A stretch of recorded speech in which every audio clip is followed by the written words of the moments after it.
السلام علیکم۔ صبح کے وقت میرے ساتھ ایک بڑا ہی روح پرور اور رقت آمیز واقعہ پیش آیا۔ دل چاہا کہ آپ کے ساتھ اسے شیئر کر لوں۔ فجر کی نماز کے بعد، اشراق کے بعد، میں روضہ رسول پر سلام کے لیے جا رہا تھا کہ راستے میں دیکھتا ہوں کہ ایک بزرگ نوجوان کسی سے کچھ پوچھ رہے ہیں۔ مجھے اندازہ ہوا کہ یہ سلام ہی کی طرف جانے کا ارادہ رکھتے ہیں اور ان کو راستہ کا علم نہیں ہے۔ ان کے چہرے سے، ان کے لباس سے لگ رہا تھا کہ یہ بڑی سخت کوشی کے لمحات گزار کر، ایام گزار کر یہ یہاں پہنچے ہیں۔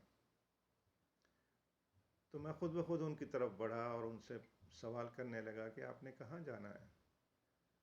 تو وہ جب میری گفتگو انہوں نے سنی، میں اردو بول رہا ہوں، تو پوچھنے لگے آپ اردو بولتے ہیں؟ میں نے کہا جی میں اردو جانتا ہوں۔ تو کہتے ہیں کہ میں نے سلام پڑھنے جانا ہے۔ میں نے کہا آئیے آپ میرے ساتھ آئیے۔ میں نے ان کو اپنے ساتھ لیا۔ ہم باب الحجرہ سے نکلے اور باب الحجرہ سے نکل کر ہم باب السلام کی طرف گئے۔ راستے میں ان کی کیفیتوں کو جانچتا رہا، ان کی سکنات و حرکات کو، تو مجھے ایسا محسوس ہو رہا تھا کہ جیسا برسوں سے کوئی شخص کسی کی تلاش میں ہو اور پھر وہ تلاش کرتے کرتے اپنی منزل کے قریب ہو تو اس کی یہ کیفیت بن جائے کہ جلد از جلد یہ لمحے ختم ہوں تو میں اپنی منزل مقصود پر پہنچ جاؤں۔ اس کیفیت میں انہیں محسوس کر رہا تھا۔ باب السلام سے جب ہم اندر داخل ہوئے تو میں نے ان کو اندر کی جو ماحول ہے، جو اثرات ہیں، وہ میں نے ان کو بتانا شروع کیے۔ اور جب ہم ممبر کے پاس، ممبر رسول کے پاس جب ہم پہنچے تو میں نے انہیں بتایا کہ یہ ممبر رسول ہے۔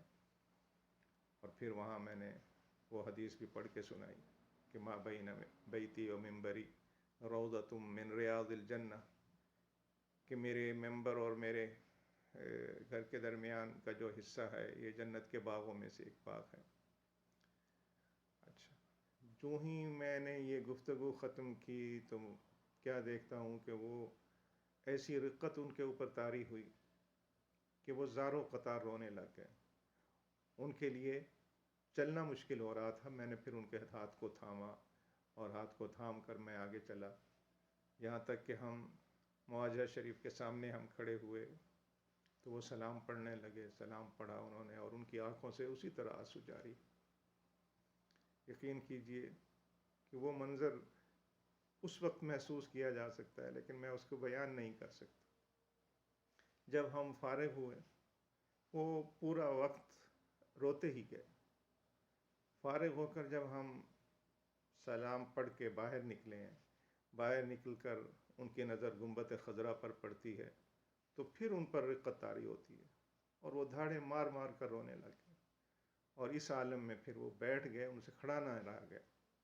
کافی دیر کے بعد میں نے انہیں اٹھایا اور اٹھا کر پھر میں نے اپنے سینے سے انہیں لگایا۔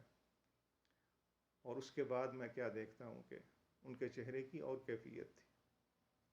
پہلی کیفیت یہ تھی کہ وہ تڑپ رہی تھی، روح تڑپ رہی تھی اس چیز کو پانے کے لیے، اور اب کیفیت، اب کے آنسو اس طرح کے تھے کہ جیسے وہ پانے کے بعد فرحت سے، خوشی سے اسے یقین نہ آ رہا ہو کہ واقعی یہ چیز مجھے مل گئی، کیا واقعی میں نے روضہ رسول پر حاضری دے دی۔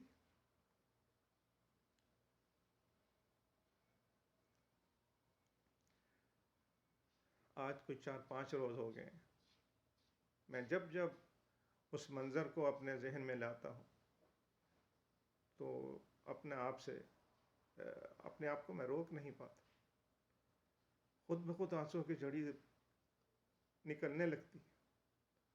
یہ کیا کیفیت ہے؟ یہ اللہ کی عطا ہے جس کو اللہ دیتے۔ میں نے چاہا کہ ان کی زبان سے ان کے تاثرات میں آپ کے سامنے رکھوں، تو ایک مقطع میں نے ویڈیو کا بنایا ہے، وہ میں آپ کی خدمت میں پیش کرتا ہوں۔ آئیے ذرا دیکھتے ہیں ان کے کیا تاثرات ہیں۔ ریک تو بات السلام علیکم ورحمۃ اللہ. دیکھیں جی یہ ہمارے بردر موسیٰ یوسف صاحب ہیں. یہ اس وقت میرے ساتھ زیارت رسول صلی اللہ علیہ وسلم ہو کر آ رہے ہیں اور ان کا تعلق پاکستان چترال سے ہے. ذرا ان کے تاثرات جانیے یہ کیا محسوس کر رہے ہیں. جی موسیٰ صاحب ذرا بتائیں آپ کیسے کہ آپ نے ابھی زیارت کی ہے, سلام پڑھا ہے. سلام پڑا ہے. اتنی خوشی ملا کہ میری زندگی میں یہ پہلی خوشی تھی. اتنا سکون ملا کہ تمام عمر میں جتنا سکون اس میں ہو گیا اس سے زیادہ سکون نہیں ملا ہے. جزاک اللہ. ہاں اتنی خوشی ملا مجھ کو.